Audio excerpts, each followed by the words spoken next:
بسم اللہ الرحمن الرحیم۔ انگور جسم کو موٹا کرتا ہے، خون سالے پیدا کرتا ہے اور مصفی خون بھی ہے۔ جسمانی طور پر کمزور انسان ایک پاؤ شیریں انگور صبح و شام کھائیں۔ قطرہ قطرہ پیشاب آنے کی صورت میں ایک پاؤ انگور روزانہ کھانا مفید ہوتا ہے۔ جن لوگوں کا معدہ اکثر خراب رہتا ہے ان کے لیے انگور پختہ کا استعمال بے حد مفید ہے۔ گیس یا بوجھل معدہ والے حضرات انگور کا ناشتہ کرنے سے اس مرض سے نجات حاصل کر سکتے ہیں۔ انگور دل، جگر، دماغ اور گردوں کو طاقت دیتا ہے، چہرے کا رنگ نکھارتا ہے اور بینائی کو طاقت دیتا ہے۔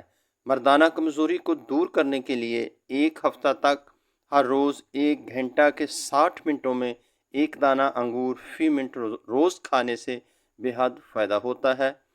دوستو اپنی صحت کا خیال رکھیں۔ شکریہ۔